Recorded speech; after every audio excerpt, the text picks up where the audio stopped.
Sitting here with Marlene in the Wyatt House Museum. Is that what we would call it, I guess? Yeah, Wyatt House Museum. Whew, good thing. Otherwise, I'm on the wrong show. So it's like Wyatt House Ice Cream Parlor. Whoops. Fun, but not where I'm supposed to be. Here in Summerside, Prince Edward Island. This is a larger property.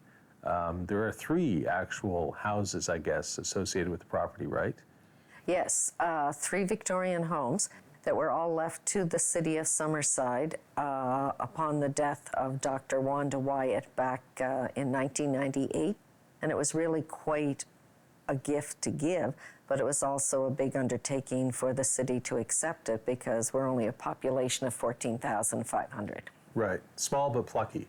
Yes. So I was over in the other one when we came to find you folks to say which one of these houses is the house we're actually looking at, because from the outside, they all look lovely, but it's like, which one's the actual museum?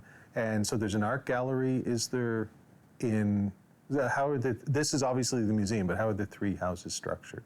So the Lafergie Cultural Center, which was also built in 1867, was her grandparents' home. And they were shipbuilders. And when she brought it back into the family in the mid-60s, she turned it into a cultural center. And then right across the street from us, we have the McNaught History Center, which is also an archives. And then the Wyatt House itself, which is our museum, and it's considered one of the most unique house museums in all of Canada because not only were we given the building, we were given the entire collection. Oh, wow. So many places have to, once they get their building, build the collection. Everything here belongs in the house. So who were the Wyatts, I guess, going back to when the houses were first built? You say they were shipbuilders. Is that their family sort of background? No. John Lafergie, who owned the Lafergie Cultural Center, was a shipbuilder. Okay. And he was said to be short on formal education, but long on common sense. And he married a shipbuilder's daughter, which was very advantageous for him. But the house itself, the Lafergie Cultural Center, was actually built by a carriage builder by the name of William Tuplin. And Summerside was never meant to be. It was never planned out on a grid. It was just supposed to be agricultural land. That's why when you're driving around, you'll see the streets kind of go like this in places. It's quirky. Yes.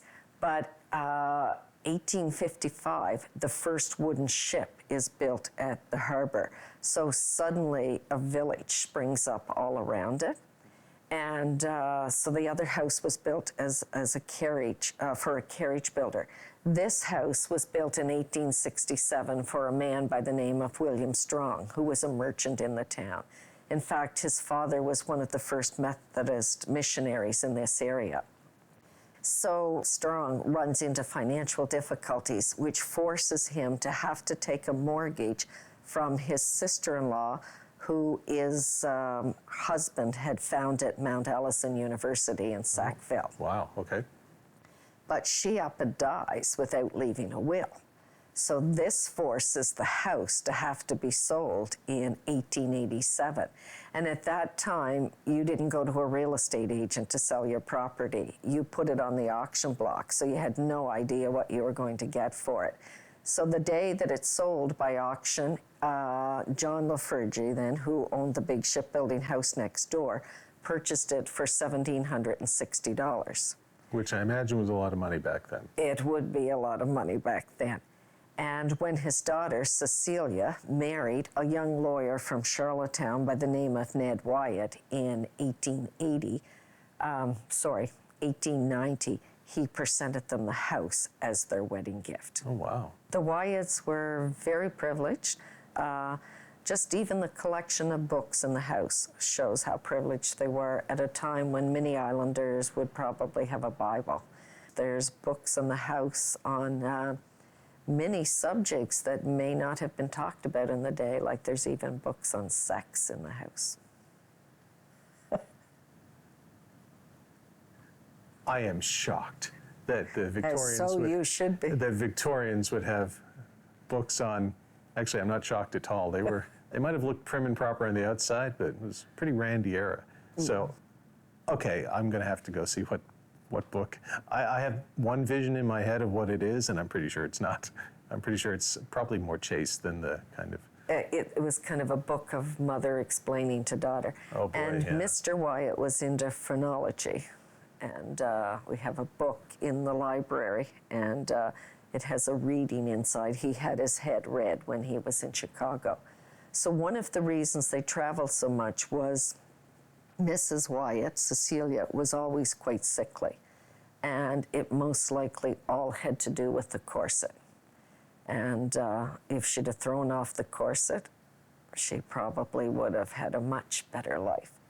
And they would put them in, put girls in them as soon as they started to develop. Right. And if they didn't want to wear them, they would put them in them at night and tie their hands behind their backs so they couldn't get out of them. Holy cow. And quite often when they pulled them tight, they pulled them so tight that they cracked their ribs. But it also prevented proper development through the pelvic region, so that's why many upper-class women died in childbirth.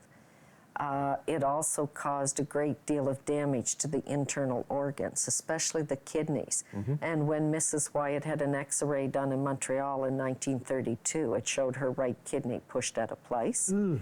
It also pushed everything up against the diaphragm, so they couldn't breathe properly. And that's why you had your fainting couches and your smelling salts all the time. And then they couldn't properly digest their food. So, and a woman was a piece of property, right? She wasn't a person. Right. So often the better a man, her husband or her father did, the better they dressed them to show their prosperity. All you had to do was take the corset off, ma'am. Like, yeah. Just start with that, and it would just seem to be common sense, because if you can't breathe, like if you're, no, anyway. Well, folks, Maritime Museums, there you go, 3 seasons in, I'm gobsmacked, I'm speechless. Brad, our sound guy, is probably smiling right now going, I can't believe this has happened. Plus, he's still talking, so he's not actually speechless.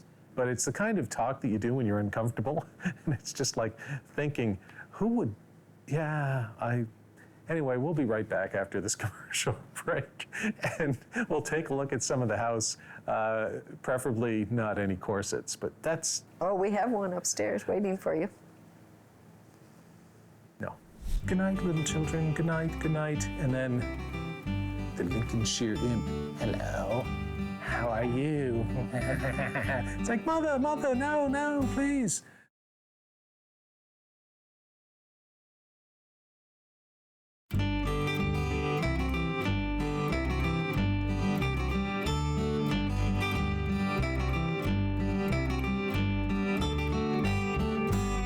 So here we are in one of the 2 girls' bedrooms, and could have picked either one. There's some cool stuff in the other one, flappers, dress, and some interesting stuff. Oh, and I did mean to ask you where the sex book was, but we can get to that later. But here, I'm just kind of fascinated. I love 4-poster beds, first of all, and I'm sort of fascinated by this because it looks like she needed stairs to walk up to her bed. So maybe you could talk a bit about who lived in this room and what we're looking at here. So this was Cecilia's room. She was the oldest daughter, born in 1893. She was a beautiful artist. Some of her work is shown in the room. And she was also trained in music. She used to do live performances on radio. And yes, she was very proud of her 4-poster bed and the set of stairs that went up to it. But the stairs also serve another purpose. The top of the stairs is for storage space. And makes sense. The second step hides the chamber pot. Ooh. The Victorians were very, very private about bodily functions, so they would build the chamber pot into pieces of furniture. And apparently their favorite was the rocking chair. Not quite sure how that worked with the sloshing. But of course, you only used the chamber pot if you were caught in the night, or in a case like this, they had maids and stuff, so they would use them more. And that's why you would have the knocker on the door, is that so nobody walked in while you were using the chamber pot.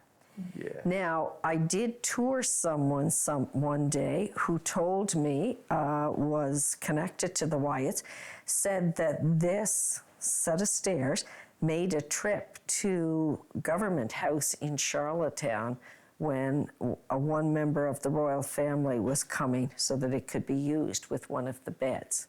But I can't confirm it. So, a royal might have. Might have walked up these stairs, who knows? I got news for you. What comes out of a royal is the same as what comes out of all of the rest of us, so. I don't think they used the pot. Oh, didn't use just the pot. I was going to say, Your Majesty, yes. I have to say, the knocker thing on the door, I've always wondered about that. That's very practical. I mean, you would think that they're knocking just to let you know they're there. Fair enough. But it would have a very, very practical reason if you're, number one or number two or whatever it is on the chamber pot. It's like, knock, knock, knock. Not now. Like 5 minutes. Yeah. And this is called the Lincolnshire Imp, and there is a legend around that. If you look up really close to him, he kind of looks like the devil. I'm not sure I want my parents putting a door knocker on the door that's shaped like the devil.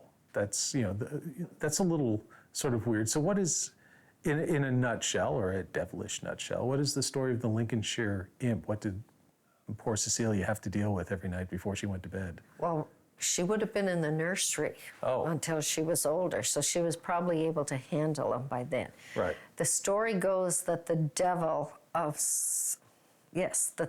sent 2 imps to Earth to cause mayhem. And they went into the Lincolnshire Cathedral in England, and they were causing havoc when an angel came out and told them to stop. And when they didn't, she turned them into stone and froze them in time. Now, there's a second version to the story, if I remember correctly, that one escaped and a witch turned it into her black cat. Who knows for sure? Yeah, science would tell you none of that is true. But if you're like a 10-year-old kid, let's assume she's 10 or 11, and it's like, good night, mother, good night, father, close the door, and then the imps out there going, you've got to go to sleep sooner or later, little girl, and then I will wander in and cause mayhem. Kids were much tougher back then. Yeah, but they were also, I'm not going to say more superstitious, because I was pretty superstitious as a kid. I totally would have fallen for the Lincolnshire Imp. It'd be like, oh my God, what have my parents done? And why is there a chamber pot in my room? We have a perfectly functioning bathroom just down the hallway. The nice thing too, we were talking about leaving imps aside, although it is, a very sort of ornate little imp carved. You can see the sort of craftsmanship was the word you used. I was just looking at the radiant heaters, which I had in our house growing up. I loved them because you could just turn them and sit next to them and the heat came on. But they have engravings and stuff like all very ornate. The bed, same thing, not just 4 posts, but you can see here, there's been some detail and craftsmanship going into it everywhere, really. So you can sort of see why she would have been very proud of this bed.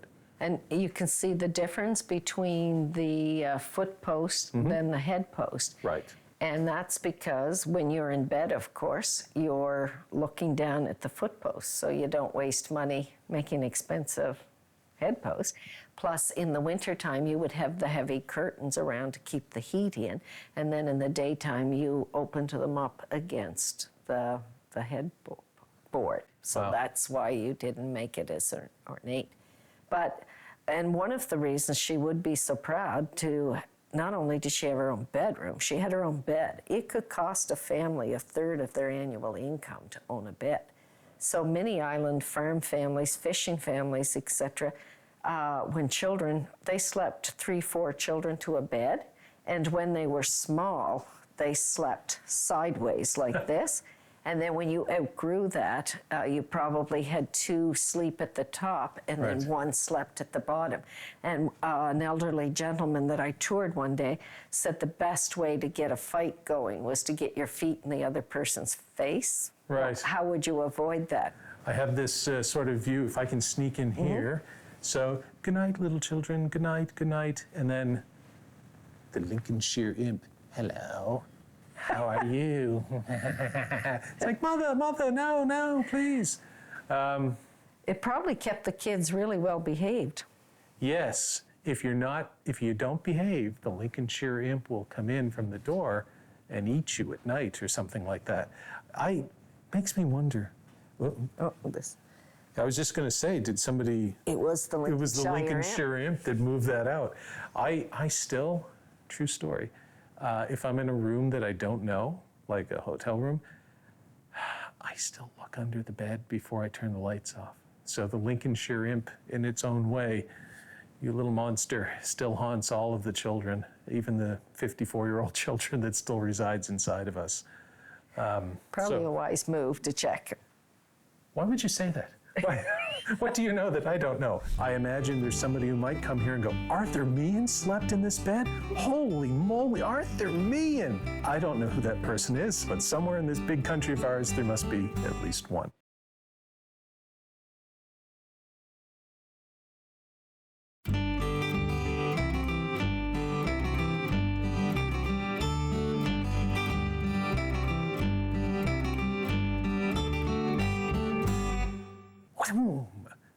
Time and space, that was the worst, hardest sound ever. We are in the final room of our tour, and again, there are many more rooms here. There's, looking over here, which folks at home can't see right now, but I can. There's a couple bathrooms, a nursery, right, which has a sloping floor, which is actually kind of like going to Magnetic Hill in Moncton, only in reverse. And one of those rooms where you would stand in a haunted house and you feel like this. And the servants' room, which is actually quite nice. So there's all sorts of other rooms in here that folks can get on the tour as they come through, which, how long does the tour usually take, if you from pillar to post kind of thing? During the summer months, the tours go on the hour, so Right. the guide has to keep it to the hour.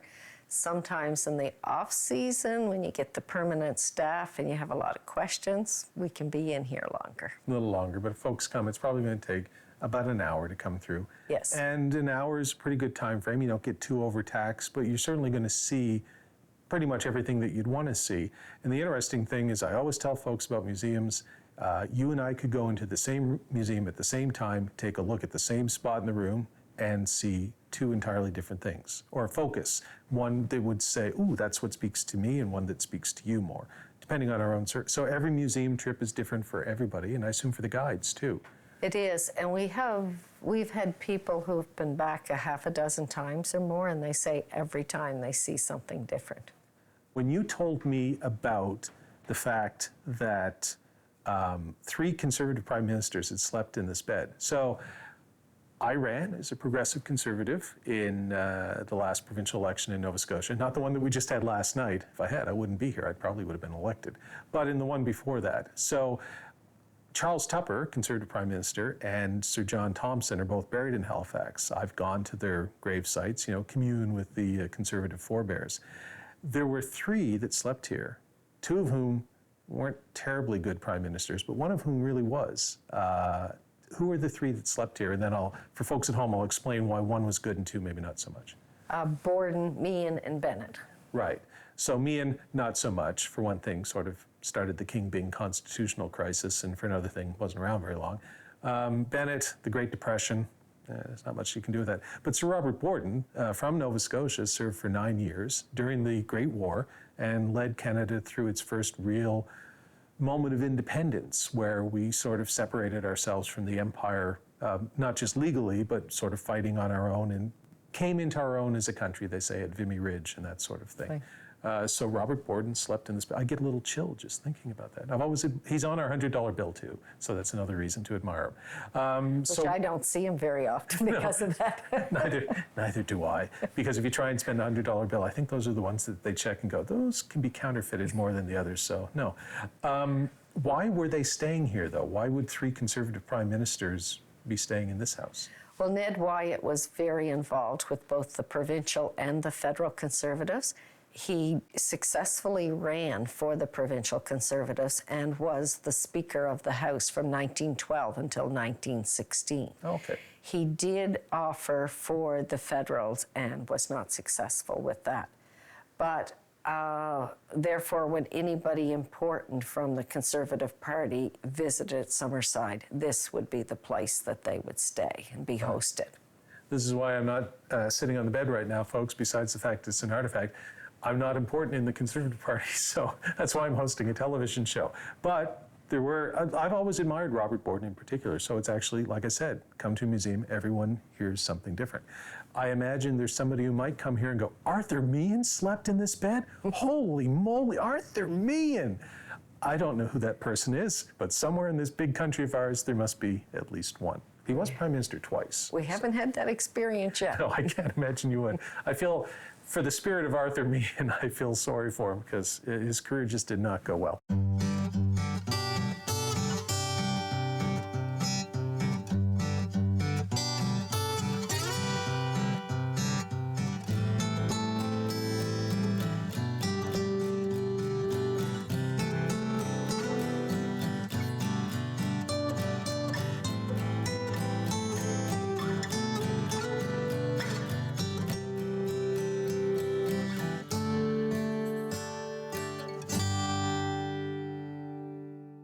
So thanks again, Maureen, for the tour. This is a wonderful museum. I recommend everybody that comes to Summerside. It's different than a lot of museums because you get that very personal tour from a guide who can tell you some of the stories and really get a sense of the living history of Summerside, 100 years ago, 150 years ago. So thanks. And now, the pizza that I had last night is going to come face to face with the corset that is sitting on is it a fainting couch? Is that what they call it? It's the fainting couch. The only thing we're missing is the smelling salts. Well, we can use some of the vapocrystalline for that to try and wake me up if I faint. All right, well, let's go take a look at the corset and see if this size 40 will fit into that corset. This will be my William Shatner moment. So here we go. And I hate to tell you, but they're designed to keep a waist as small as 17 inches. 17 inches. Oh my goodness. Oh my goodness. We're not even going to get to the sides of you. No. Oh, I need like 2 Pauls. Wait, no, there are 2 Pauls. I need half a Paul. This is definitely going to take all my Time Lord powers to somehow transfer me into another body and leave half my body here. Oh, wait, hold on. I've figured it out. I've figured it out, Marlene. I know what the answer is. As Joe Jackson would say, I'm a man. So I don't have to wear the corset. This is a terrible moment, folks, in the history of maritime museums, but this is the one moment where I might travel back in time and exercise the full rights and powers and privileges of the patriarchy and say, a corset is not for me. And you know what? It's not for anybody else. That is a torture instrument. Yep. Yeah, there we go. We're in complete agreement on that. So, lesson learned today. First of all, Robert Borden greater than Arthur Meehan. And second lesson, I can't fit in a corset. These are the kinds of things you learn on Maritime Museums. The Wyatt House Museum in Summerside, PEI. And now our TARDIS takes you to wherever you're going.